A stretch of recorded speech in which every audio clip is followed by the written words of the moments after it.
Hello everyone, my name is Paul, and first, thank you all for joining us in the session today. So today my topic is AI-based rapid software development from a founder's perspective. But before I start, I'd like to give a small introduction about myself, and then I'll get onto the topic. So my name is Paul Jaisudhan, and I'm the founder of Vidmagine. So Vidmagine is a candidate qualification platform. We call ourselves a candidate qualification platform and not an ATS because we focus mainly on two steps. One is the first round of interviews, and the other one is the application filtering process. What we do is, we give accuracy to the output. That is what we do, and we focus on these two steps. Now, so when we first started, we got funded from Cultivate. We got the Startup India Seed Fund through Cultivate, and after which Rains Investments took 15% stake in our company. And this is a small introduction about our company. And now, what I want to do is I want to talk about this from a founder's perspective, right?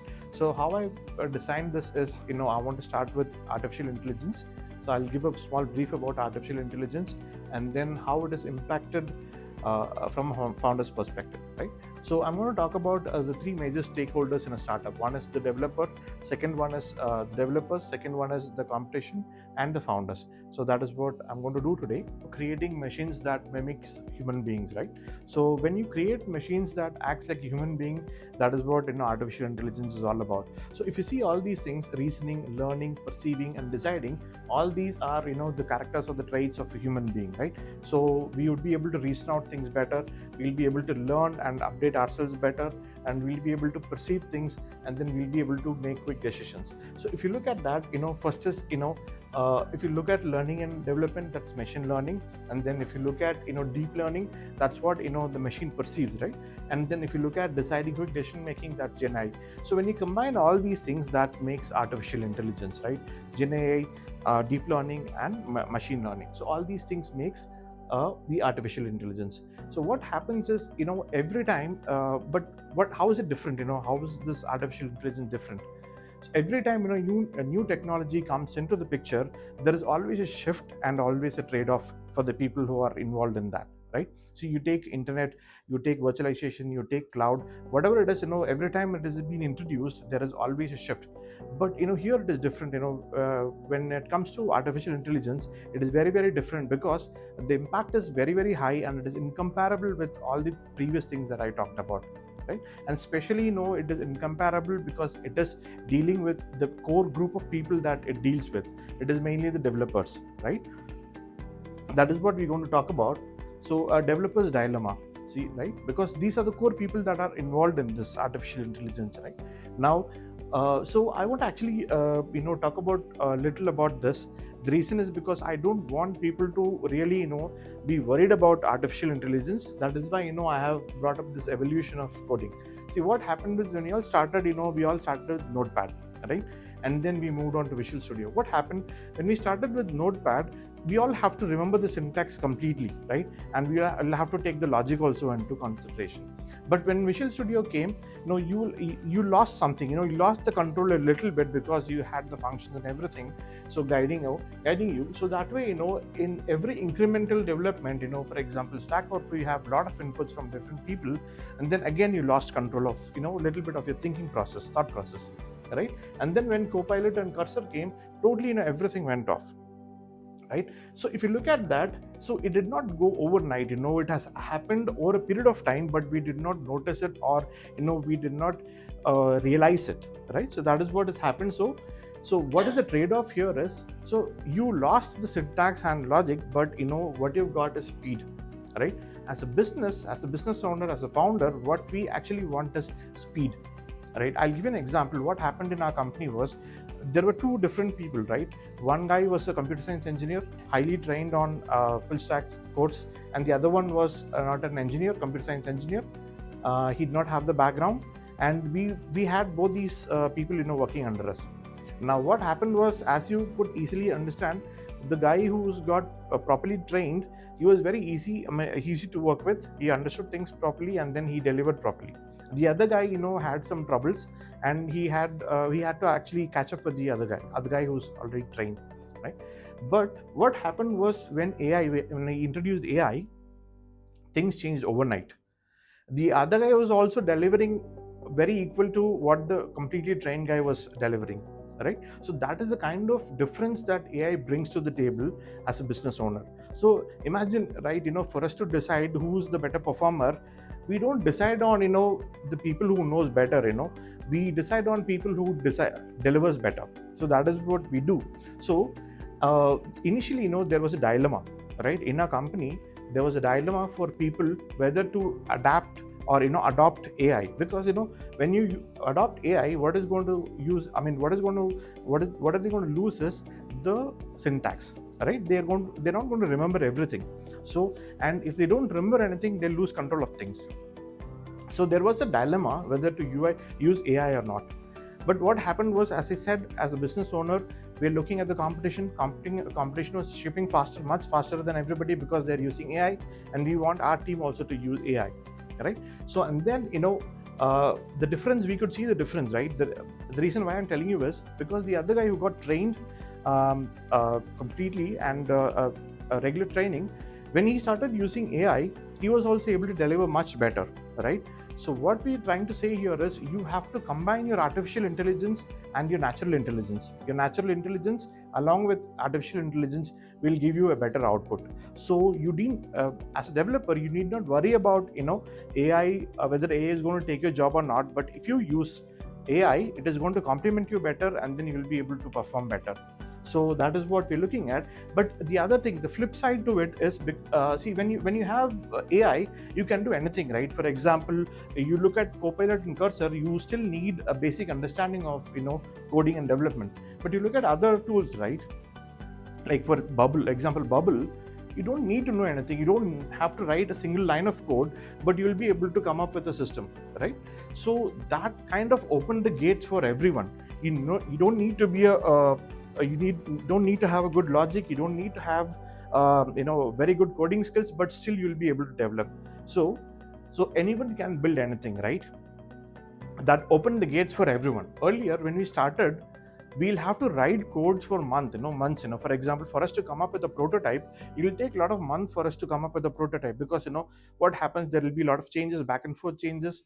We'll have to pivot from what we initially imagined, and then everything takes up a lot of time. But now, a good idea and a weekend, by the time the Monday comes, you'll have a prototype ready with you.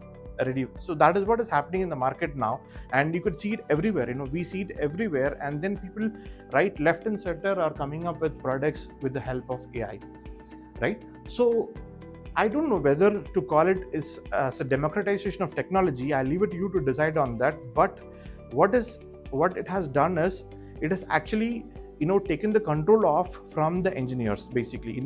Earlier, if you want to develop products, the whole control was with the engineers, but it has completely shattered that, and anybody can develop products, right? Anybody can come up with software, anybody can come up with a solution.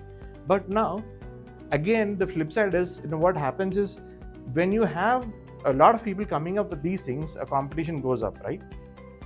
So you have a lot of competition, and that is a founder's nightmare. Because, right, imagine as a founder, you come into the market, and then that you have actually studied everything properly, and then you understand that you have 40-50 competitors working in the same space, and then suddenly AI comes, and then the 50 becomes 500, right? So that is a founder's nightmare. And it is why it is, because see, this saying, right, idea is no one's monopoly. It was said by Mr. Dhirubhai Ambani. Because when you have idea and AI, you will be able to come up with a product on your own. So that is founder's nightmare, and we have experienced that. For example, I'll give an example. What happened was, we were dealing with a client, and he was working in the IT industry for a very long time, and then he was dabbling with the idea of getting into a business, and then he started with staff augmentation. So he was using a product from the UK, and then we reached out to him, and then he agreed to use a product, and then he gave us a lot of feedback, and we were developing a product. So he was using the product continuously for 3 months, and then one fine day, we lost all the contacts. For a couple of months, there was no contacts, nothing happened. And then one fine day, I called him up again, and then he said he's come up with a product on his own, just with the help of AI. He knows our product completely, and then he took a small part, and then he came up with his own product. right? And then with his connections in the market, he was able to reach out to multiple people, and then he was able to sell the product also. So that is the kind of competition that we are talking about. So if imagine, as a founder, if you have 500 competition every day, and then every new day you'll have a competition coming up, it is going to be a nightmare for you. But there are some some people in the market, whom we look up to, right? For example, Girish Mathrubootham, right? Girish Mathrubootham is the founder of Freshworks. So when I looked into this interview, he said, when he came into the market, there were around 400 competitions with him, right? But still he went on to list his product in NASDAQ. So you should not be worried about competition. A reason is because you still have AI with you, right? Because you have AI with you, you'll have to be smarter and faster, right? If you are smarter and faster, you will be able to do it. That's why we call it the magic band.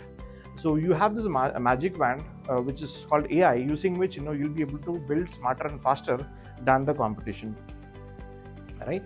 So this is living the new reality, right?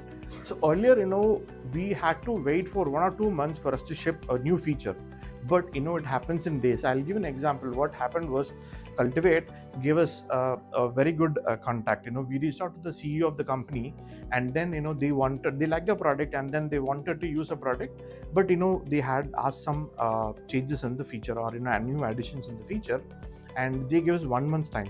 But we could not complete that in 1 month. We took 2 months, and by the time the CEO has moved to a different role, and we lost that opportunity. But now this happened last week. We shipped a feature in 1 day, and then we gave it to the client, right? So this is the kind of speed that we are talking about, when the AI is there, right? So with faster feedback, you have happier clients, and with happier clients, there is more iterations, and your product becomes better.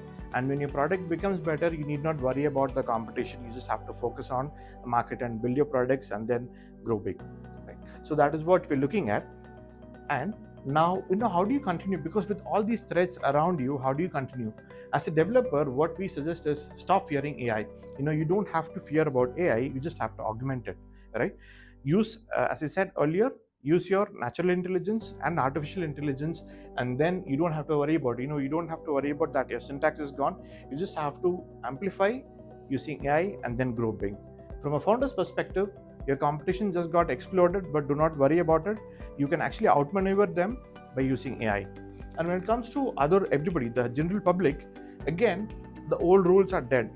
See, because people might say this, right? You can be jack of all trades, but master of none. But with AI, you can be master of everything, actually. Right? So the old rules are always dead. So anybody can build anything. So idea is no one's monopoly. Good luck and go all in. Thank you so much.